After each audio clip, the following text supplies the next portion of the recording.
Good morning and happy Monday morning. Hope everybody had a great weekend. This is Cody from SecureAgentMentor.com. And our weekly training call today is going to be over what is the most important sales tool on planet Earth.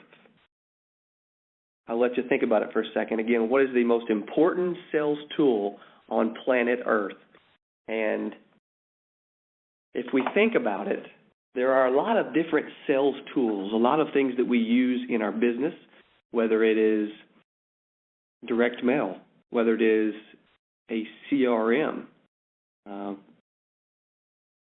There's a lot of different pieces to our business, but the most important sales tool on planet Earth,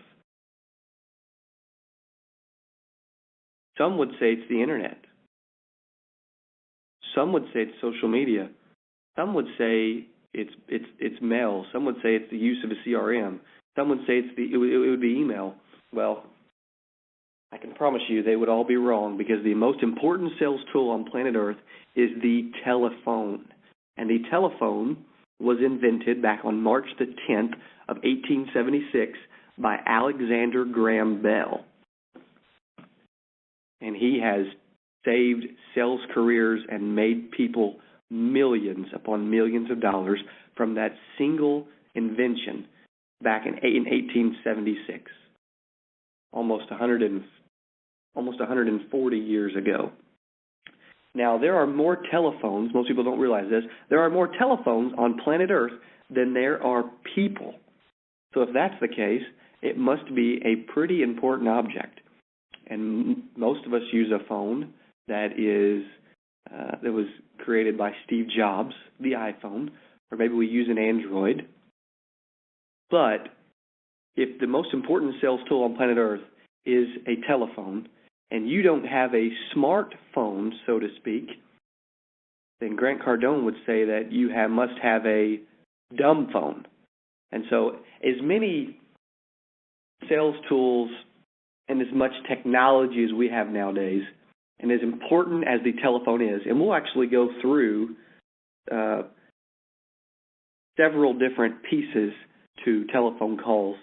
But if we don't have if we're a salesman, if we're a salesperson, if we're a sales lady, salesman, it doesn't matter. If we're in sales and we don't have a smartphone that can call people, text people, email people, post on YouTube, Facebook, all social media accounts, where we can actually email someone from our phone. We can send them a picture. We can anything. If you can't do those things, you are missing out in sales today. You are not branding yourself, and you must have, again, a dumb phone instead of an actual smartphone. The average human being makes 8 phone calls per day, and will make 8 phone calls today. That's 250 phone calls a month. That's over 3,000 phone calls per year. These are average numbers, and if salespeople are only making 8 calls a day, only 250 a month, and only 3,000 a year, then they will get average results. These are general numbers for all individuals, but if you're not making 100, 150, 200 calls a day as a salesperson, then maybe you're out door knocking, whatever you do, whatever your other piece of business is. But if your business relies on the phone, and most businesses nowadays do, then you need to be making above average phone calls to get above average results. Now, the telephone call is 1/8, again, 1/8, just over 12%, 12.5%, 1/8 the cost of an in-person visit. So if I go visit a client, or if I just call a client, it's actually 1/8 of the cost. That's an actual statistic. I would think it would actually be, to be honest, I would think it'd be much lower than that, because you got to incorporate gas, you got to incorporate other things. But you do have to think about the actual cost of making a telephone call. Now, let's talk about, we've talked about the kind of the general statistics of telephone sales, of what's the most important tool, when was it invented, how many average calls are made, all those things. Let's talk about why the why behind why the telephone is so important and why it's the most important sales tool on planet Earth. And again, trust me, it is. Now, let's go into actual follow-up numbers and true follow-up numbers. Well, 48% of all salespeople, again, we're talking about follow-up, which is the most important reason to have a telephone. 48% of all salespeople, they get a lead, doesn't matter where they generated it, and they never follow up. Almost half of all salespeople never follow up with a lead that actually has expressed interest in possibly buying from them. What in the world is wrong with us that we are not following up so relentlessly and so passionately and so confidently and so aggressively that we are not making that sale? Almost half of all salespeople, which is a disgrace to all salespeople, and I've been there in the past, no longer. Almost half of all salespeople never follow up with a lead. Almost about 25% of all salespeople make 2 contacts and quit. They'll call them a couple times and they'll be done. A fourth of all salespeople, that's a disgrace to the other 75% that aren't even following up at all. So again, 25% of all salespeople make 2 contacts and they quit. Only 25% make 2 contacts and quit. Think about that for a second. Now, an eighth or 12.5% make 3 to 4 contacts when they're following up. Doesn't matter how the lead was generated, whether it was generated by internet, by phone, by mail, by a client, by a referral, by social media, by an email. It doesn't matter how you got it. Maybe you bought an internet lead, whatever the case may be. Maybe it's a warm market contact that you have that has expressed a little bit of interest in Medicare or life insurance or whatever the case may be. 12.5% only make 3 to 4 contacts. Now, as we're going through this, and we're not done yet, think about where you are. Where are you at in your business, and where does this put you in your follow-up? 80% of all sales, we're not talking about actual salespeople, but 80% of all sales are made between the 5th and the 12th contact. 80%. Now, 80% of all sales are made between the 5th and 12th contact. But only an eighth of us are even making it to 3 or 4 contacts. And very few of us are ever calling 5 to 12 times. If you do the math, you got another 8-10% left over, something like that. Then those are people that are actually making 5 to 12 calls. But if 80% of all salespeople, if we know the statistic is that 80% of all sales are made between the 5th and the 12th contact, why aren't we going to call 12 times? Why would we hold back at all? Why wouldn't we be so relentless that we actually called 12 times and that we got the sale, the 80% of all sales, because we didn't just call the 5th time? Well, if 80% of all sales are made on the 5th to 12th contact, I'm going to at least make 5 sales. No, don't think like that. Make 12 contacts. Make 12 calls. Make 12 texts. Make 12 emails. Make 50 of all of them combined. Make sure that if that sale is ever going to happen, ever, that it is made by you and your organization, because you are so relentless, you are so passionate, and you are such a beast at following up that you get what you want. Ultimately, is a client and a sale. Make sure that this does not happen to you. Make sure that you're not another statistic, another sales statistic. Unfortunately, another negative sales statistic. We'd love to be positive. We have meetings here all the time, and we're positive only. We don't talk about negatives. Well, unfortunately, this isn't negative. This is absolutely realistic, and we've got to fix it. We've got to change it. Okay, so that's the second piece to this phone call today, this training call. This live insurance training. The third part I want to talk about is the nevers. The nevers of using a telephone. The nevers of calling. And the nevers are a lot of salespeople, they start off the first sentence incorrectly. Hi, Miss Jones. This is Cody Askins from Secure Insurance Group. What client cares about what our last name is? So never use your last name. It's easier for them to remember one name over two names, so let's always just use our first name. Betty, this is Cody. Do you think she's going to remember that? Absolutely, she's going to remember that. Another thing that clients don't care about is what company we're with.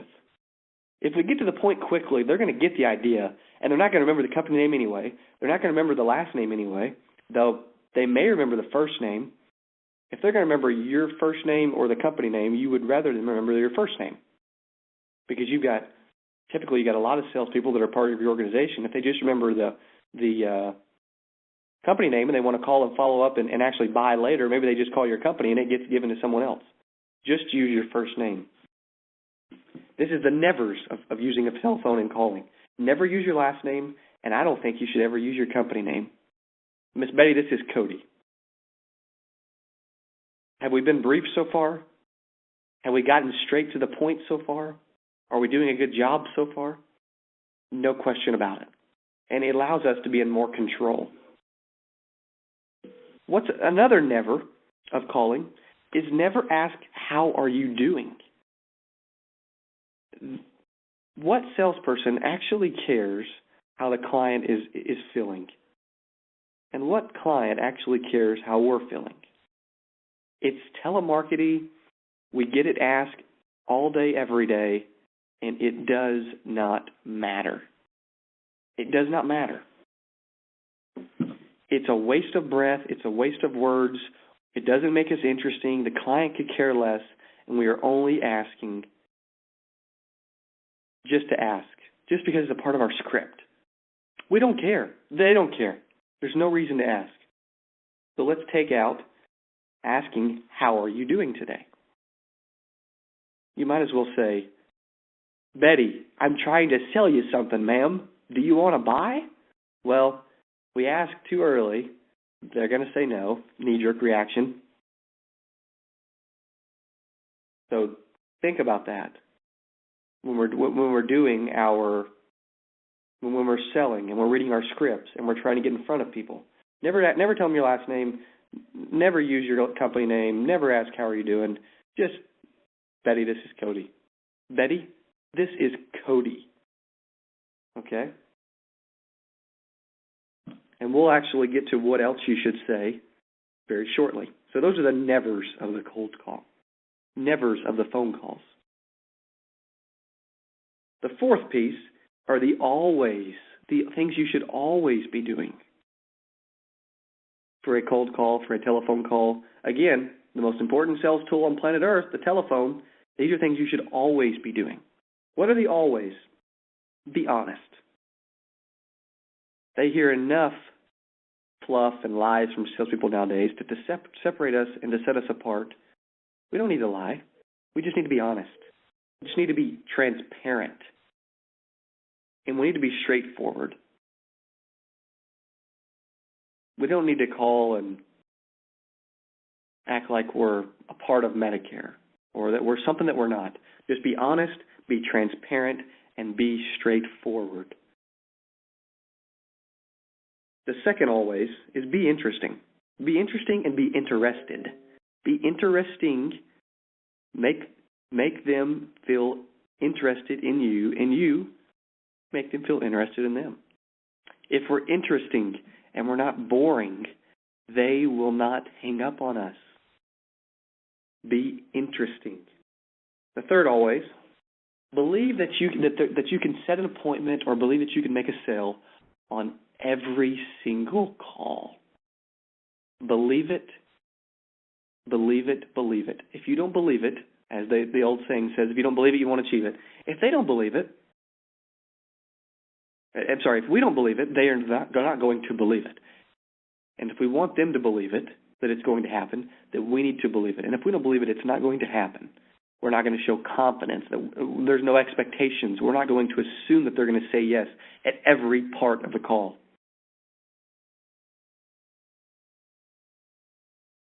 Again, believe that you can set an appointment or that you can make a sale on every single call. The fourth always. Before we get to the fourth always, I'm gonna give a little follow-up plug here again. Call the average internet lead 8 to 12 times to get a yes. Just call them. Believe that you're going to make a sale every time you call them, and call them 12 times. I told you I hadn't made a decision last week. Well, I've given you a week, and I felt like you had probably made a decision. I felt like this was going to be a positive call, and I felt like that when I called back, by asking you to buy and you saying yes, that we were going to be doing right by each other. Am I right, Miss Betty? Get aggressive, get direct, be in control, and believe that you're going to make a sale on every single call, or that you're going to set an appointment with every single person. The fourth always we were about to get to, identify and solve problems. We can do a good job of pre-qualifying or fact-finding or asking questions to make it feel like we actually care about them and that we're actually trying to do what's best for them and that we're trying to build a plan for them and not just sell them what we sell everyone else, that we are actually trying to do what's best for them by finding out what they want, they need, can afford. Identify and solve problems. Identify the problems that they're having and set out to solve those problems. Identify their problems and solve their problems. People want their problems solved. When they go on the internet and they request a free life insurance quote, they're not doing it because they just want a free quote. Most of them. They're actually doing it because they're not doing it because they want to buy life insurance. No one ever wants to buy life insurance. Can I sell you life insurance, Betty? No, I don't want to buy life insurance. I want to buy the solution to my problem. The solution to their problem may be, and the reason they may have went on the internet and actually inquired about life insurance to begin with, is because they were worried about leaving money for their spouse because of the loss of income when they pass away. Or maybe it's because they didn't want their family to have a mortgage. Or maybe if they passed away, they wanted their kids' college to be paid for. Whatever the problem may be, or maybe they just wanted to have it on a key person. Maybe they wanted to have some type of buy-sell, for their business, so their partner don't have to be partners with their wife. There's identify and solve their problem. They don't want to be sold life insurance. They want to be sold a solution to the problem that we've identified. And if you don't know what the problem is, ask them. I know you didn't get online to just buy life insurance. You were looking to solve a problem. What do you feel like that problem is? Or what is the purpose of having this coverage? Ask direct questions and get answers. The fifth always, be logical and have some structure. Be logical while having a set structure and system throughout the call. If we're structured and we've got a flow, so to speak, from hi, my name's Betty, this is Cody, to thank you for your business, welcome to the family. We have some structure and a system and the call flows. Number one, it won't be awkward, we'll be in control, and we will have a better chance of getting what we want and ultimately what they want because we're doing what's best for them. Have some structure. The sixth always, be enthusiastic and be memorable. Be enthusiastic and be memorable.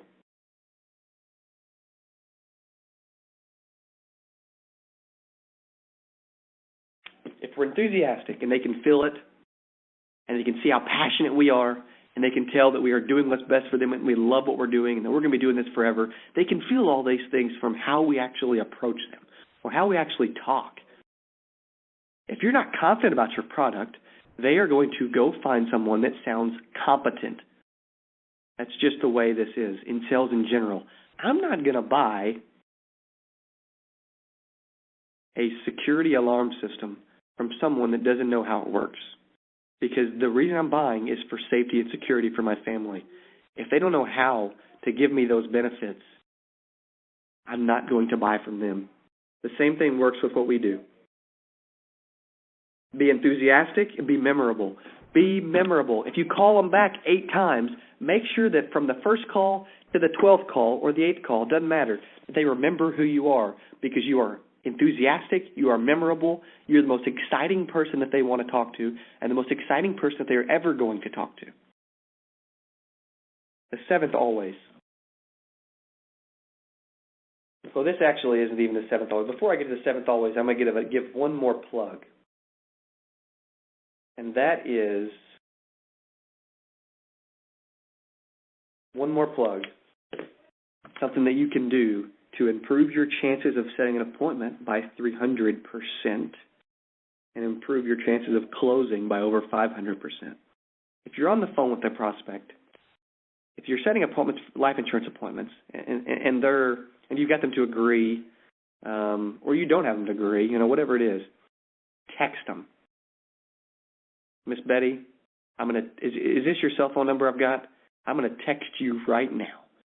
This is my contact information. This is my address. This is my phone number. And also, here's our time. This is going to remind you that our appointment time is for Tuesday at 4, and that this is our phone, and that this is our time, and this is our time for us to meet. This will help them remember. This will help set you apart. You'll be memorable because no one else texts them. And this will allow you to get your information into their hands, and they will have a better chance of remembering that appointment because you touched them one more time. Think about it. How many people actually text someone while they're on the phone with them? If it's going to increase our chances of setting an appointment by 3 times or our chances of closing by 5 times, then why in the world wouldn't we do this? Think about it and incorporate it into your practice. I would kind of wager to say that 90, 95, maybe even 99% of people aren't doing this. If it makes you memorable, if it helps increase your odds, then I know you'll incorporate it. Okay, the 7th. We were getting to the 7th always. The 7th always is you have to have scripts. Whether it's you or your salespeople, you have to have scripts. You have to have a set flow. You have to have an agenda. You have to have a structure again. Have scripts. Make them interesting. Make them memorable. Make them get straight to the point. Make them be honest and straightforward. And make sure that you're in control and that there's always a place to ask and close at the end of every call. You have to have scripts. You have to have scripts. Number 8, do the math. Figure out how many calls, what's the math behind how many calls it takes you to get an appointment? What's the math behind how many appointments you set to where there's actually someone there? Or what's the math behind how many appointments you actually run to where you actually close a product? Eventually, you can get down to the science, and then you could even say you can take it steps farther than that. Okay, that sale that I'm going to make, what's my average commission? Because you can actually get down to the number of appointments it takes to set an appointment, the number of appointments it takes to close a sale. The number of calls it takes to set an appointment, the number of calls it takes to close a sale, the number of calls it takes to make $500. You can actually figure out that maybe every time you pick up the phone, it's worth $2. I'm picking up that phone 150 times a day, $300 a day. That's $100,000 a year. Figure out how much money you make every time you dial a phone, and then dial it as many times as you want to hit your goal. Do the math behind it.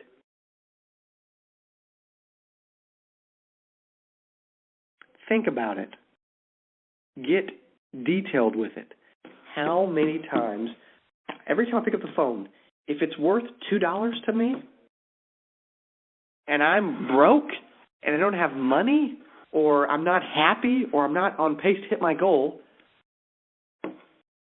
then we're either lazy or we don't care, because if we get detailed and we figure out how many times I have to pick up the phone to get what I want and how much money I get every time I pick up the phone, then we will pick it up a lot more because it will be worth it and because we know what type of results that we will get when we actually pick up the phone.